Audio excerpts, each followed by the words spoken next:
அருள்மிகு இருக்கன்குடி மாரியம்மனை வழங்கி இந்த பேச்சை துவங்குறேன்.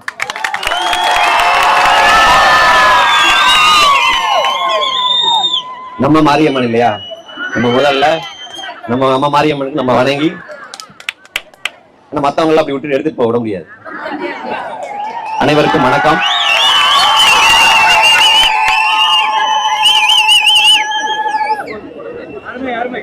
ஒரு சமூகம், ஒரு மக்கள், ஒரு ஊர் மக்கள் இதற்கெல்லாம் ஒரு போராட வேண்டுமா என்ற போல ஒரு போராட்டம் இது.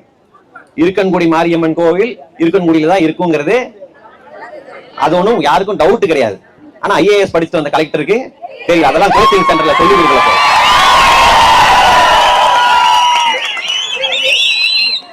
அது ஏதோ ஒரு கிளர்க்கு, அந்த வேற ஒரு ஜாதியை சேர்ந்த கிளர்க்கு, அது அவன் ஜீன்லயே இருக்கு இப்படி மோசடி பண்ணணுங்கிறது. அவன் பண்ணிட்டு போயிட்டான். அது ஒரு ஐஏஎஸ் படிச்சு இத்தனை பேர் படிச்சுட்டு வந்திருக்காங்க.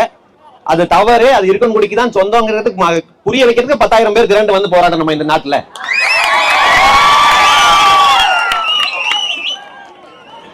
அதுவும் ஏதோ 2 கிராமம் பக்கத்துல இருக்கு. நத்தம்பட்டி இது பக்கத்து போய் எல்லையில இருக்குதா, எல்லை பிரச்சனை இல்லை. அந்த பக்கம் இந்த பக்கம்னா அது ஏதோ புரியும்படி இருக்கும். ஆனா நத்தம்பட்டிக்கும் இருக்கன்குடி மாரியம்மனுக்கும் சுத்தமா சம்பந்தமே கிடையாது. அது ஏதோ ஒரு எல்லையில் இருக்குது. ஆனா நீங்க சொந்த கொண்டாட எல்லா போலி ஆவணங்களையும் வைத்துக்கொண்டு போலியாக நீங்க ஒரு பட்டா உன்னுடைய ஒரு ஆளு, ஒரு ஜாதிக்காரன் ஆள் உள்ள போயிட்டான்னா அவன் வேலையை காட்டிட்டான். அவன் வேலையை காட்டிட்டான்னா அது அப்படியே விட்டுற முடியுமா? அதுக்கு நாங்க 20 வருஷம் நீதிமன்றங்களும் இது ஒரு சாதாரண விசாரிக்கிறதுக்கு 20 வருஷமா நீதிமன்றங்கள் விசாரிச்சுட்டு இருக்கு. இது வந்து பார்த்த ஒரு ஆள் வந்து ஒரு நீதிபதியோ ஒருத்தர் வந்து பார்த்தா தெரிஞ்சிட போகுது இது இந்த கிராமத்துக்கு தான் சொந்தம், இந்த பஞ்சாயத்துக்கு தான் சொந்த வேண்டும். ஒரு கோயில மாறினா அது மலைக்கு உண்டான ஒரு மாரியம்மன் என்றால் ஒரு மலையை கொண்டாடக்கூடிய வணங்கக்கூடிய ஒரு தெய்வம். அது மலைக்கு உண்டான தெய்வம். அது மருதநில மக்கள் தேவேந்திர குல மேலாளர்களால் உருவாக்கப்பட்ட கோவில். அது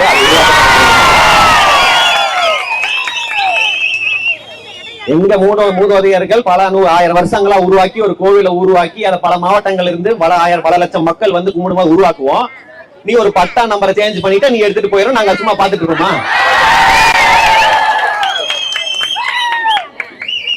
ஒரு கிளர்க்கு, ஒரு சர்வேயர், ஒருத்தவன் ஜாதிக்கார இருந்து என்ன வேலை பண்றான்? அதை மாத்துறதுக்கு நீதிமன்றங்கள் தீர்ப்பு கொடுத்தாலும் கலெக்டருக்கு மனசு வரல. என் கலெக்டருக்கு கலெக்டரோட முடிவை மாத்துறதுக்கு தெரியாதா? இல்ல தெரியாம தெரிஞ்சதும் இருக்கிறாரா? அப்படியே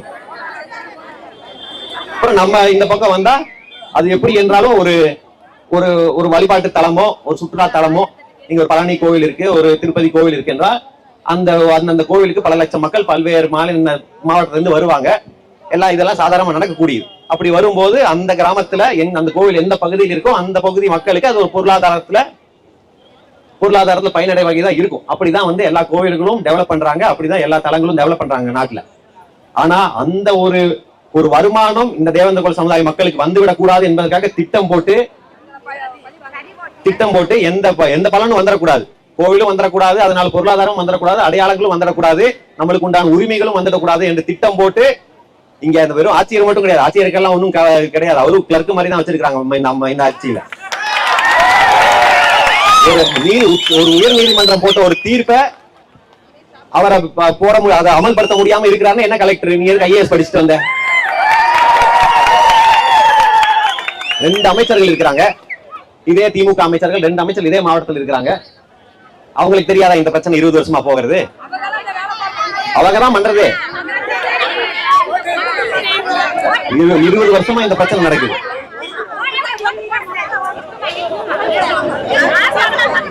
இது 20 வருஷமா அந்த பிரச்சனை நடக்குது. அவர்கள் தான் மாறி மாறி இங்க வந்துட்டே இருக்கிறாங்க. ஆனா எது நியாயமும் எது அப்பட்டமான ஒரு மோசடி நடந்திருக்கு. ஆனா அதுக்கு எதிராக அவர்கள் பேசுறதுக்கு அவங்களுக்கு மனசாட்சி வரல. ஆனா அவங்களே வந்து இந்த மக்களுக்கு, நம்ம மக்களுக்கு எதுவுமே போய் சேர்ந்து விடக்கூடாது என்பதுல அவங்க தெளிவா இருக்கிறாங்க. ஆனா இந்த கூட்டத்தை பார்த்து அவங்க தெளிவா அடைஞ்சிருப்பாங்க. இனிமேலு அப்படி அவன் ஏதாவது பண்ணணும்னு நினைச்சா இந்த கூட்டம் வேற மாதிரி ஆகும் என்பது அவங்களுக்கு தெரியும். கோவில் இருக்கிறது எங்க ஊருக்குள்ள. நீங்க என்னதான் பேப்பர்ல எழுதினாலும் அதெல்லாம் எந்த சட்டம் வேணாலும் போடும், எந்த நீதிமன்றம் வேணாலும் போ. ஆனா கோவில் எங்க ஊருக்குள்ள இருக்கு, அதை நீ தூக்கிட்டு போக முடியாது இல்ல. அப்படின்னு நீ உள்ள வந்து எதுவும் பண்ணிட்டும் போயிட முடியாது. நீ அரங்காவலர் வந்து ஒரு அரங்காவலரா வச்சிருக்க, ஒரே ஜாதிக்காரன் அரங்காவலரா இருக்கணுமா? அப்ப திமுக காரன் பேசுவோம் எல்லா ஜாதிக்காரனும் அர்ச்சகராகணும். அர்ச்சகராகணும் மணி ஆட்டுறதுக்கு மட்டும்தான் அந்த எல்லா ஜாதிக்காரனையும் ஆக்கிடுவோம். நீங்க நாங்க கேட்டோமா? நாங்க போய் மணி ஆட்டுறோம் அர்ச்சகராகணும்னு எந்த ஜாதி தேவேந்திர குல வேளாளர் யாராவது கேட்டாங்களா? இல்லையே. அரங்காவலர் ஆகணும் கேட்டு எல்லா ஜாதி அரங்காவலர் ஆகணும். ஏன் திமுக காரன் அதை பேசல? ஏன் இந்த திராவிடம் பகுத்தறிவு பேசுறவங்க அதை பேசல? பொருளாதாரம் எங்க இருக்கோ அதை அவன் சுருட்டி வச்சிருக்கிறான். அதை தான் நாங்க கேட்க முடியும். நாங்க வந்து ஒரு மணி ஆட்டிட்டு போய் அர்ச்சக, எங்களுக்கு பக்தி, நாங்க வந்து அர்ச்சகராகி தான் மாரியம்மனுக்கு பரிவடை செய்யணும் கிடையாது. எங்களுக்கு பக்தி அது எங்களுடைய கடவுள், நாங்க உருவாக்கிய கடவுள், எங்க மண்ணுடைய கடவுள். அதனால நாங்க அர்ச்சகர்னு நீ ஸ்பெஷலா பேப்பர்ல அர்ச்சகர்னு போட்டு கொடுத்தாலும் எங்களுக்கு பக்தி வராது. நாங்க இயல்பாகவே மாரியம்மனை வழிபடக்கூடியவர்கள். நாங்க உருவாக்கியது எங்க மண்ணுக்காக, எங்க மாரிக்காக உருவாக்கியதுதான் மாரியம்மன். எல்லாம் இருக்கன்குடி மாரியம்மன் மட்டும், இருக்கன்குடி மக்கள் மட்டும் இல்ல, தென் தமிழகத்தில இருந்து பல லட்சம் மக்கள் வராங்க. மலையை விரும்பக்கூடிய மருதநில மக்கள், பல லட்சம் மக்களுக்கான கடவுள் தான் இருக்கன்குடி மாரியம்மன். ஆனா அப்படி அரங்காவலர் ஒரு ஜாதிக்காரன் மட்டும் வச்சுக்கிட்டு அந்த கோவிலுடைய நிர்வாகம், அந்த கோவிலுடைய வருமானங்கள் எல்லாமே வந்து இந்த ஜாதிக்கு போய்விடக் கூடாது என்பதற்காகவே திட்டம் போட்டு பண்ணிட்டு இருக்கான். நம்ம இன்னும் இந்த ஒரு ஜாதிக்கு மட்டும் எழுதி கொடுங்க அப்படின்னு கேட்கிற நம்ம ஒன்னும் அந்த மாதிரி ஆட்கள் கிடையாது. நம்ம நடுநிலையா இருங்க, எல்லா ஜாதிக்காரனுக்கும் சமமான பங்கு வேணும். ஏன்னா கடவுள் வந்து ஏதோ ஒரு ஜாதிக்காரங்க சொந்தம் கொண்டாட முடியாது இல்ல. நம்ம வந்து அந்த மாதிரி சின்ன புத்திக்காரங்க கிடையாது. நாங்க மட்டும் வச்சுக்கிறோம், எங்களுக்கு அந்த மாதிரி சிறிய என்ன சின்ன புத்தி எல்லாம் கிடையாது. எங்க மக்கள் பரந்த மண்பான்மையுடைய மக்கள், நாங்க மருதநில மக்கள், என்னைக்குமே நியாயத்தின் பக்கம் இருப்போம். எல்லா ஜாதிக்கும் கொண்டு நியாயமா நடக்கணுங்கிறது தான் எங்களுடைய கோரிக்கை. அதை இந்த ஜனநாயக நாட்டுல நடத்த வேண்டியது இங்க இருக்கக்கூடிய அமைச்சர்களும் இங்க இருக்கக்கூடிய மாவட்ட ஆட்சியரும். அதை இதனால எதிர்த்துதான் இங்க மாவட்ட அங்க இருக்கக்கூடிய போராடி இருக்கலாம். ஆனா எதற்கு இங்க மாவட்ட ஆட்சியர் அலுவலகத்தில் வந்து போராடணும் என்றால் மாவட்ட ஆட்சியருக்கு தெரியணும் இது வந்து சின்ன விஷயம் கிடையாது. ஏதோ கிராமத்துல ஒரு கிராமத்துக்கு இன்னொரு கிராமத்துக்கு எல்லை பிரச்சனை கிடையாது. அப்படியெல்லாம் இருக்கக்கூடிய ஒரு ஊர் மட்டும் போராடிக்கிட்டோன்னு புதிய தமிழன் கட்சியும் விடாது, தேவேந்திர குல வேளாளரும் மறவிட மாட்டோம். அது நீங்க ஏதோ இந்த அரசுகள் ஏதோ இருக்கன்குடிக்கும் நத்தம்பட்டிக்கும் நத்தத்தும்பட்டியா நத்தம்பட்டி தான் அது நத்தம்பட்டிக்கும் சொந்தம்னு அதுக்குள்ளான பிரச்சனை ஒரு பட்டா சர்வே பிரச்சனை என்று சாதாரணமா நினைச்சு விட்டுறாதீங்க. ஏன்னா இது வந்து ஏதோ ஒரு கோவில் பிரச்சனை கிடையாது. பல கோவில்ல இது போலதான் உரிமை மறுக்கப்படுது, நம்மளுடைய பொருளாதாரம் மறுக்கப்படுது. இது ஒரு சிஸ்டமேட்டிக்கா அவன் செஞ்சுட்டு இருக்கான். அது இருக்கன்குடியில இருந்து கையில் எடுத்திருக்கிறோம். இனிமேல் ஒவ்வொரு இடத்துலயும் எடுக்கும். ஏன்னா அந்த பக்கம் போனா